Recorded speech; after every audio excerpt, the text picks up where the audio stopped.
श्रावण मास में की जाने वाली भगवान शिव की लक्ष्य पूजा का वर्णन।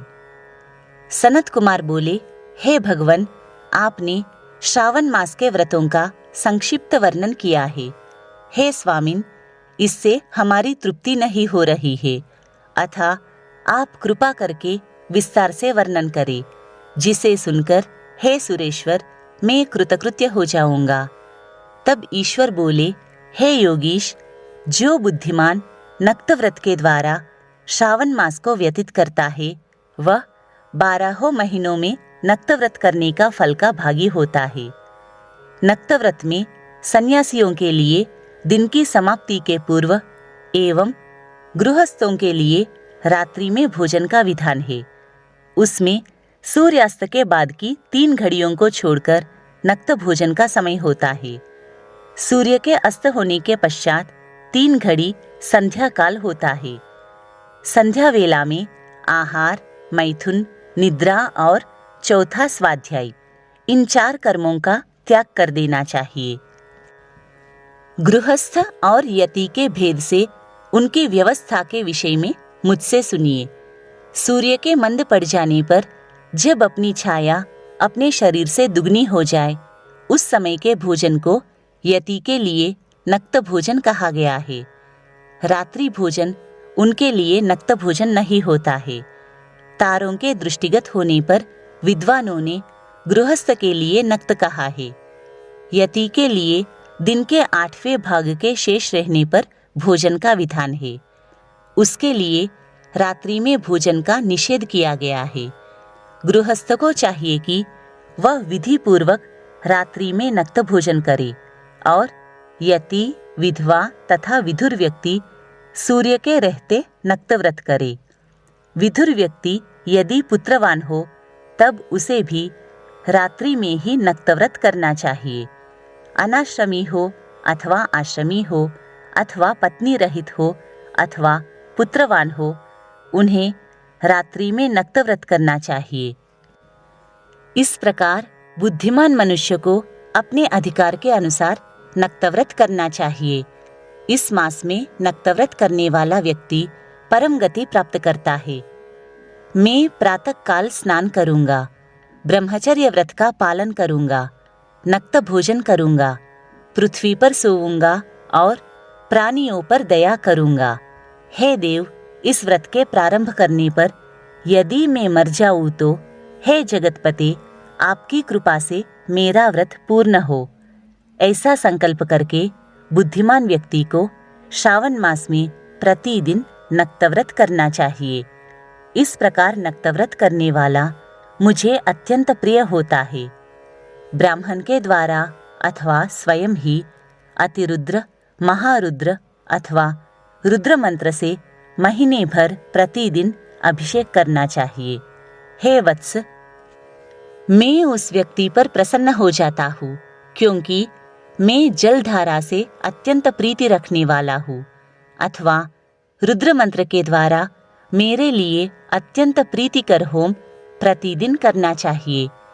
अपने लिए जो भी भोज्य पदार्थ अथवा सुखोपभोग की वस्तु अति प्रिय हो, संकल्प करके उन्हें श्रेष्ठ ब्राह्मण को प्रदान करके स्वयं महीने भर उन पदार्थों का त्याग करना चाहिए। हे मुने, अब इसके बाद उत्तम लक्ष्य पूजा विधि को सुनिए।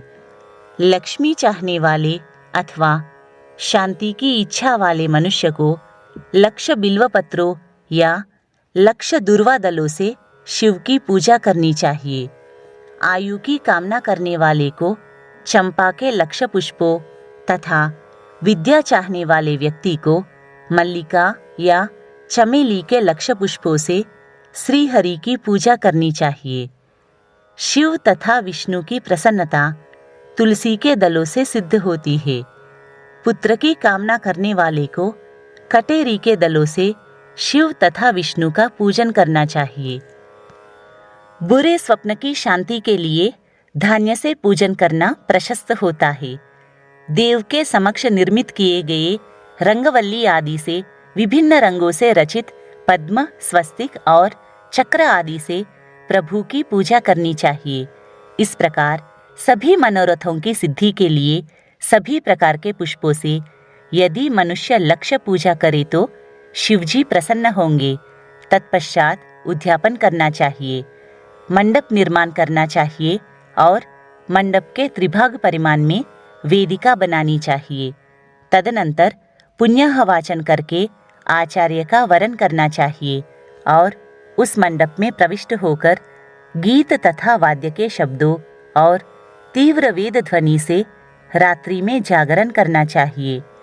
वेदिका के ऊपर उत्तम लिंगतो भद्र बनाना चाहिए और उसके बीच में चावलों से सुंदर कैलाश का निर्माण करना चाहिए। उसके ऊपर तांबे का अत्यंत चमकीला तथा पंचपल्लव युक्त कलश स्थापित करना चाहिए और उसे रेशमी वस्त्र से वेष्टित कर देना चाहिए। उसके ऊपर पार्वती पति शिव की सुवर्णमयी प्रतिमा स्थापित करनी चाहिए। तत्पश्चात पंचामृत पूर्वक धूप दीप तथा नैवेद्य से उस प्रतिमा की पूजा करनी चाहिए और गीत वाद्य नृत्य एवं वेद शास्त्र तथा पुराणों के पाठ के द्वारा रात्रि में जागरण करना चाहिए। इसके बाद प्रातःकाल भली भांति स्नान करके पवित्र हो जाना चाहिए और अपनी शाखा में निर्दिष्ट विधान के अनुसार वेदी का निर्माण करना चाहिए। तत्पश्चात मूल मंत्र से या गायत्री मंत्र से या शिव के सहस्त्र नामों के द्वारा तिल तथा घृत मिश्रित खीर से होम करना चाहिए अथवा जिस मंत्र से पूजा की गई है उसी से होम करना चाहिए। तदनंतर शर्करा और घृत से मिश्रित चरु से आहुति डालनी चाहिए। तदनंतर स्विष्टकृत होम करके पूर्णाहुति डालनी चाहिए। इसके बाद वस्त्र अलंकार तथा भूषणों से भली भांति आचार्य का पूजन करना चाहिए। तत्पश्चात अन्य ब्राह्मणों का पूजन करना चाहिए और उन्हें दक्षिणा देनी चाहिए। जिस जिस वस्तु से उमापति शिव की लक्ष्य पूजा की हो उसका दान करना चाहिए। सुवर्णमयी मूर्ति बनाकर शिव की पूजा करनी चाहिए। यदि दीप कर्म किया हो तो उस दीपक का दान करना चाहिए। चांदी का दीपक और सुवर्ण की वर्तिका अर्थात बत्ती बनाकर उसे गोघृत से भरकर सभी कामनाओं और अर्थ की सिद्धि के लिए उसका दान करना चाहिए। इसके बाद प्रभु से क्षमा प्रार्थना करनी चाहिए और अंत में 100 ब्राह्मणों को भोजन कराना चाहिए। हे मुनि, जो व्यक्ति इस प्रकार पूजा करता है मैं उस पर प्रसन्न होता हूँ। उसमें भी जो श्रावण मास में पूजा करता है उसका तो अनंत फल होता है। यदि अपने लिए अत्यंत प्रिय कोई वस्तु मुझे अर्पण करने के विचार से इस मास में कोई त्यागता है तो अब उसका फल सुनिए। इस लोक में तथा परलोक में उसकी प्राप्ति लाख गुना अधिक होती है। सकाम करने से अभिलाषित सिद्धि होती है और निष्काम करने से परम गति मिलती है। इस मास में रुद्राभिषेक करने वाला मनुष्य उसके पाठ की अक्षर संख्या से एक एक अक्षर के लिए करोड़ करोड़ वर्षों तक रुद्रलोक में प्रतिष्ठा प्राप्त करता है। पंचामृत का अभिषेक करने से मनुष्य अमरत्व प्राप्त करता है। इस मास में जो मनुष्य भूमि पर शयन करता है उसका भी फल मुझसे सुनिए।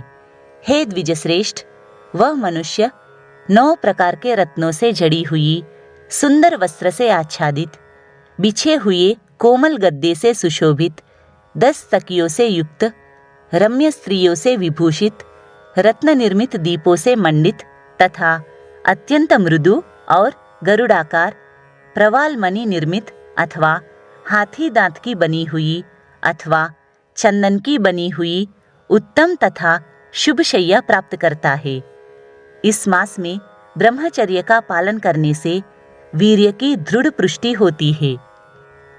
ओज, बल, शरीर की दृढ़ता और जो भी धर्म के विषय में उपकारक होते हैं वह सब उसे प्राप्त हो जाता है।